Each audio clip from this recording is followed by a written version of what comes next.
नमस्कार, न्यूज 31 देख रहे हैं आप। मैं हूं आपके साथ गुंजर। राजधानी भोपाल से आपको खबर बता रहे हैं, जहां के बाग सेवनिया थाना क्षेत्र के अज्ञात व्यक्ति की नाले में लाश मिलने के मामले में पुलिस ने बड़ा खुलासा किया है। आपको बता दें कि 30 जुलाई को मीनाक्षी प्लेनेट सिटी के नाले में अज्ञात शव मिलने की सूचना पुलिस को मिली थी, जिसके बाद से ही पुलिस छानबीन में लग गई थी और इसके बाद पुलिस ने हत्या का खुलासा किया है। पूरी घटना की जानकारी डीसीपी जोन 2 श्रद्धा तिवारी ने मीडिया को बताया है कि हमें मीडिया के माध्यम से जानकारी मिली थी कि किसी अज्ञात व्यक्ति का शव नाले में पड़ा हुआ है और इसके बाद पुलिस ने कार्रवाई करते हुए मृतक के शव को नाले से बाहर निकालकर पोस्टमार्टम के लिए भेज दिया था। बता दें कि 5 दिन तक नाले में पड़ी रहने के बाद लाश का चेहरा और गला गल हो गया था। बता दें कि पुलिस ने अज्ञात व्यक्ति की पहचान उसकी छाती पर बने हुए टैटू के क्लू से शुरू की और बता दें कि मृतक की छाती पर दीपाली नाम एवं एक सांप जैसी आकृति का टैटू बना हुआ था, जिसके पोस्टर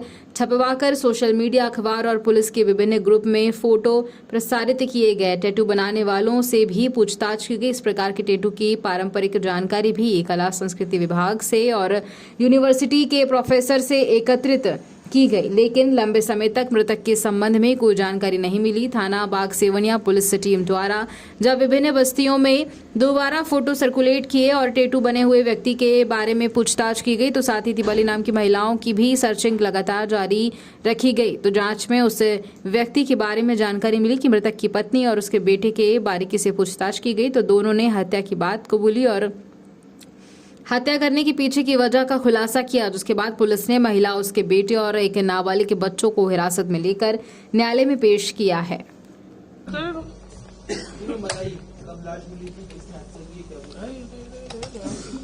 30 जुलाई को ये सूचना मिली थी कि मीनाक्षी प्लेनेट सिटी जो कॉलोनी है उसमें नाले के पास कोई अज्ञात शव मिलने की सूचना थी। तो इस पे बाग सेवनिया थाने की टीम वहां पहुंची थी और उसमें एक अज्ञात शव था जिसका चेहरा पूरा गला हुआ था। उस पे से मर्ग पंजीबद्ध करके जांच में लिया गया। उसमें चूंकि मृतक की पहचान स्थापित नहीं हो पा रही थी, तो इसके बारे में जितने भी अपने भोपाल जिले के और आसपास के जिले के जितने भी गुम इंसान दर्ज थे उनके बारे में जानकारी एकत्रित की गई। साथ ही उसके पोस्टर छपवा के करीब 500 पोस्टर छपवा के उसके बारे में जानकारी एकत्रित करने के लिए अलग अलग जगह बांटे गए। जो पुलिस के ग्रुप होते हैं उसमें उनकी फोटो शेयर की गई और जिससे उसकी पहचान स्थापित हो सके। उसकी पहचान के नाम पे सिर्फ उसके चेस्ट में एक दीपाली नाम गुदा हुआ था, एक शेर जैसा चिन्ह बना हुआ था और कुछ सांप का और सूर्य का कुछ निशान था उसमें। तो उसके बारे में कि किन जनजातियों में इस तरीके के गोदना गुदाए जाते हैं, इसके बारे में ये यूनिवर्सिटी के प्रोफेसर से भी जानकारी एकत्रित की गई कि किस तरह की जनजातियों में या मेलों में इस तरीके की गोदने गुदाए जाते हैं। और साथ ही जो बाहर के मजदूर यहाँ भोपाल में काम कर रहे हैं, जिसमें छत्तीसगढ़, बिहार के मजदूर, उड़ीसा के मजदूर और जो बंगाली मजदूर होते हैं उनके बारे में उनकी बस्तियों में भी जाके पूछताछ की गई। इसके बारे में कुछ भी जानकारी एकत्रित नहीं हो पा रही थी। फिर इसके बाद पीएम रिपोर्ट आने के बाद इसमें हत्या का प्रकरण दर्ज किया गया अज्ञात आरोपी के विरुद्ध और इसमें इसके फोटो जो थे वो मीडिया में गए। मीडिया का सशक्त पहलू इसमें भी सामने आया। जो मीडिया में इसके फोटो गए थे उसकी जो उसमें खास तौर पर उसका जो पहचान थी, जिसमें दीपाली नाम उसके चेस्ट पे गुदा हुआ था, उसके बारे में ये फिर जानकारी मिली। जो बाग सेवनिया थाना के अंतर्गत ही थे, उसमें ओमनगर जो एक झुग्गी वाला इलाका है उसमें ये पता चला कि एक इसी गोदना जो गुदा हुआ था दीपाली नाम का जो व्यक्ति रहता था वो पिछले कुछ दिनों से नहीं दिख रहा है।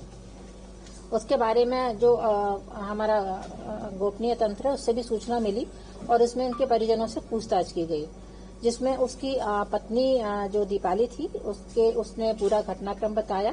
उसके साथ ही उसका जो बेटा और एक मजदूर और उस साथ में उसके जो दोनों बच्चे जो इस घटना में शामिल थे उनसे भी अलग अलग पूछताछ की गई, जिसमें ये सामने आया कि ये जो व्यक्ति था विजयपाल नाम का व्यक्ति था।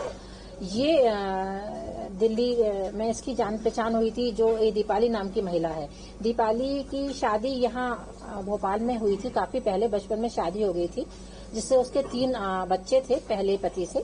और पहले पति से कुछ झगड़ा होता था तो अपने बच्चों को छोड़ के वो दिल्ली चली गई थी। जहाँ पे दिल्ली में इसकी जान पहचान विजय पाल नाम की व्यक्ति से हुई। इसकी भी शादी हो चुकी थी और इसकी पत्नी का देहांत हो चुका था। इसके 2 बच्चे थे उसकी पत्नी से।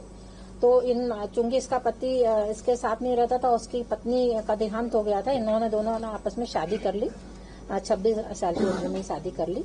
और फिर ये लोग कभी दिल्ली में साथ रहने लगे और कभी कभी भोपाल भी आते थे। इसका जो मृतक है ये दिल्ली में नगर निगम में सर्विस करता था और इसका कोरोना काल में काफी कर्जा वगैरह हो गया था, बीमार भी रहा था। तो पिछले लगभग 1 साल से यहाँ पे आके ये रह रहा था, ये दीपाली नाम की महिला के साथ ही। और जो इसके जो 5 बच्चे थे इन लोगों की, इनकी आपस में बनती नहीं थी, पारिवारिक क्लेश भी होता रहता था।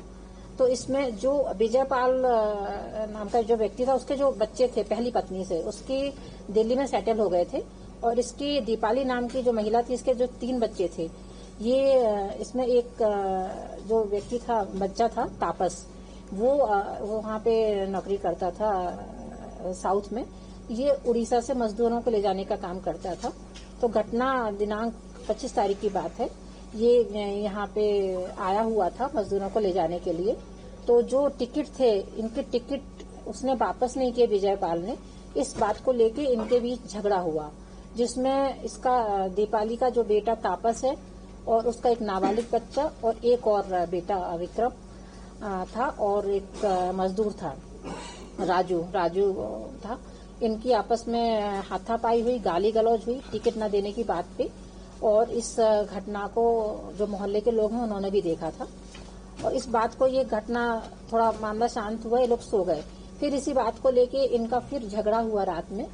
और इसमें जो दीपाली महिला है, उसका बेटा तापस और इसके दोनों बच्चे और ये मजदूर जो बाहर से आया हुआ था, इन लोगों ने मिलके उसको मारा और गला दबा दिया। और इसके बाद उसके जो हाथ पैर थे उसके गले से बांधा।